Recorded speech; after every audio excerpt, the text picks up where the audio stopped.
bandana.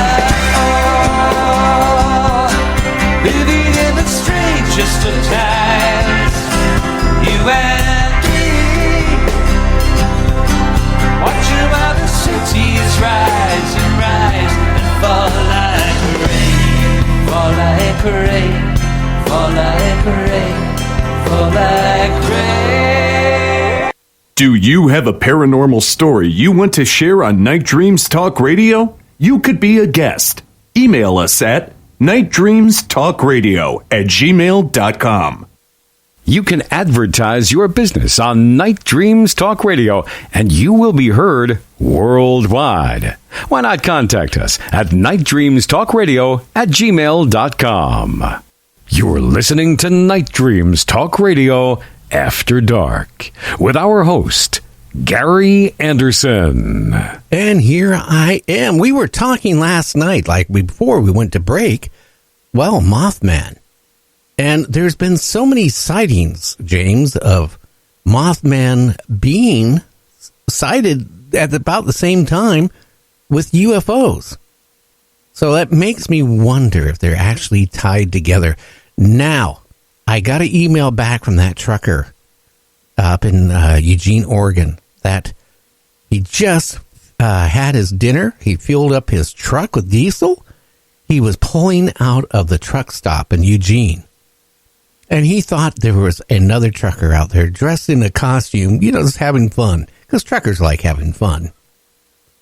But what he saw was a humanoid, so he thought. It was 6'5" to 7 foot tall. He claims it was uglier than Jeepers Creepers monster. Remember the Jeepers Creeper movies? Yeah, believe me. And the guy, or whatever it was, made eye contact with the driver. And he was staring right back at it. He said the eyes were glowing reddish. And he felt numb. And he said that the thing levitated off the ground between 2 and 3 feet. And then it kind of it was going to put its arms out. But instead of being arms, it was wings. Now, the truck driver said that it put its wings out and just flapped it really slow, and the thing kind of just flew away. Now, if something is big as 6'5", 7 foot tall, human shaped and stuff like that, tells me it's going to be a lot of weight. I don't know anything it could lift and fly with wings. Just kind of batting them really slow. Do you? No, as a matter of fact, I've did research on this years ago, and some other people have too. And the conclusion is it's against the laws of physics that a humanoid or a man shaped like you're talking about with wings, or angels, even angels, the lore of angels with wings, that they could actually use them to fly. It just wouldn't work. So that kind of gives me point to the theory of maybe these beings, they can see what's in our brain and use our thoughts to project what they want them to look like. In other words, they're making us think that those wings are there and working, when actually maybe they have the power to just float off and go, and maybe they don't even look like a humanoid, but they project those thoughts into our head so that it's less shocking, maybe, and even that's very shocking.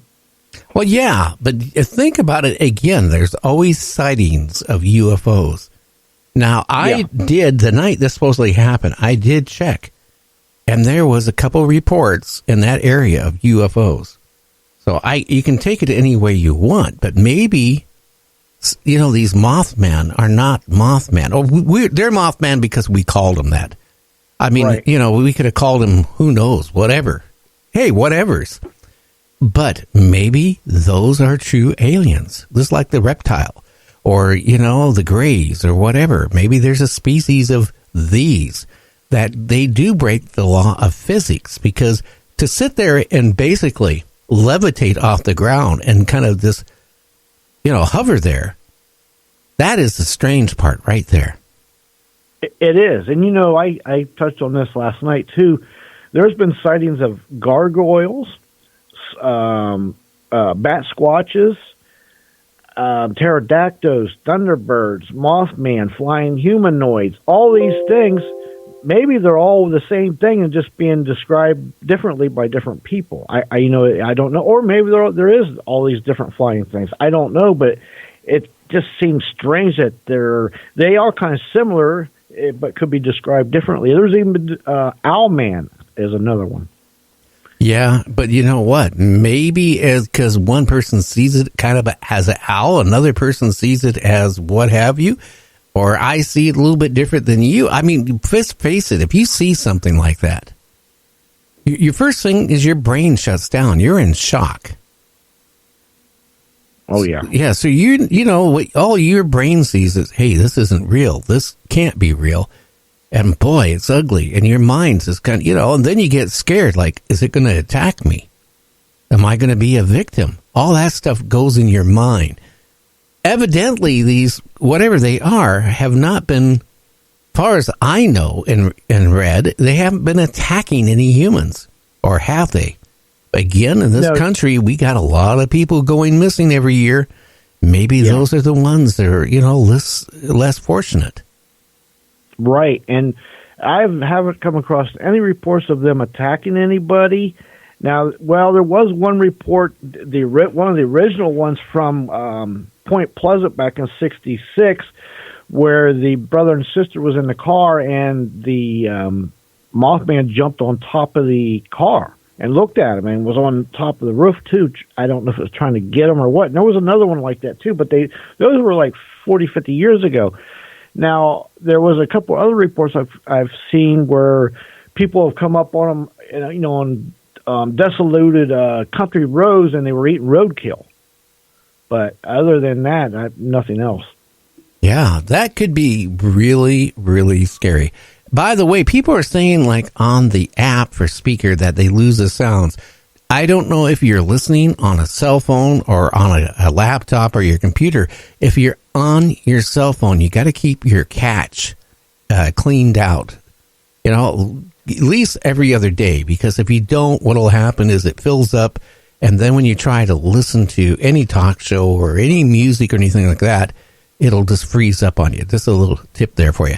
Well, in the news, can you believe there's a dog that every single morning, exactly the same time, waits for the local transit bus to come by. It gets onto it. The driver takes the dog by a dog park.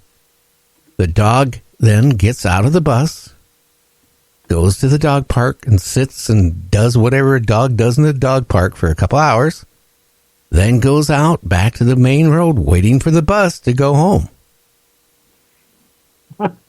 That's one smart dog right there. That reminds me of the dog that I see in the video every day. It does pretty much different thing, but every day it's seen somebody paying $1 to get a breakfast burrito.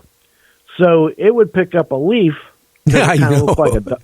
Did you see that one? Yeah, he would give the clerk a leaf, thinking that the leaf was, worth value for the burrito. Hey, why not? And you know what? If I was a clerk, I would certainly give the dog, it would be fun.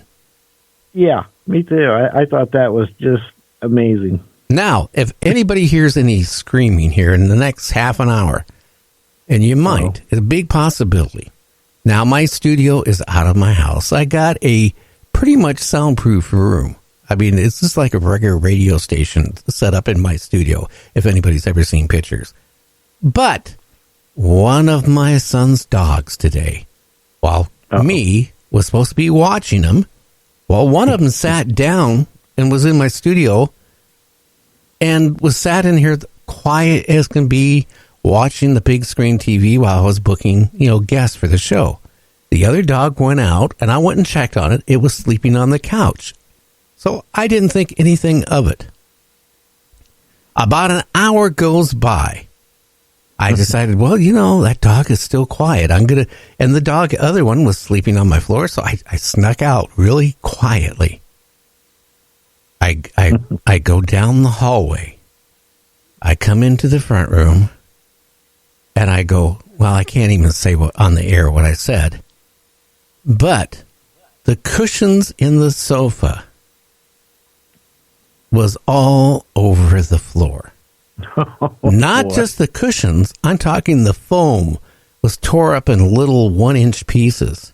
And then all that other stuff they put around the foam, you know, to make it nice and comfy when you sit on the couch, was all tore up one end to the other end of the front room.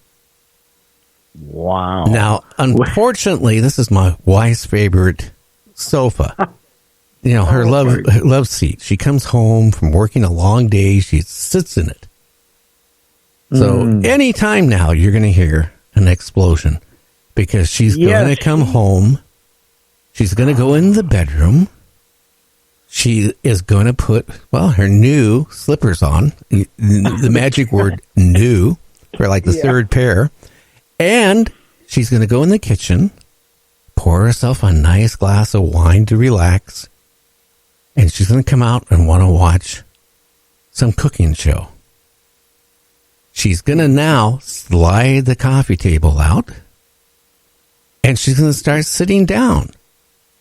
And she's going to realize there's nothing to sit down on because it's all tore up.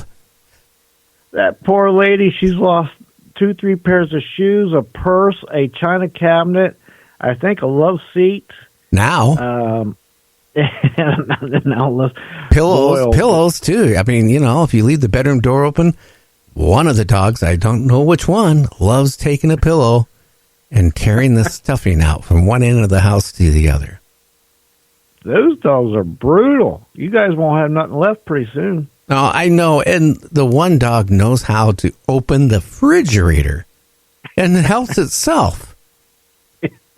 Now, yesterday, my wife buys a new jar of peanut butter, leaves it on the counter.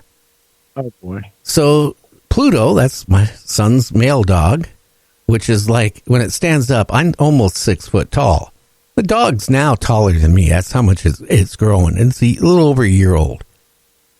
It was running around with the jar of peanut butter. I couldn't get it away from him.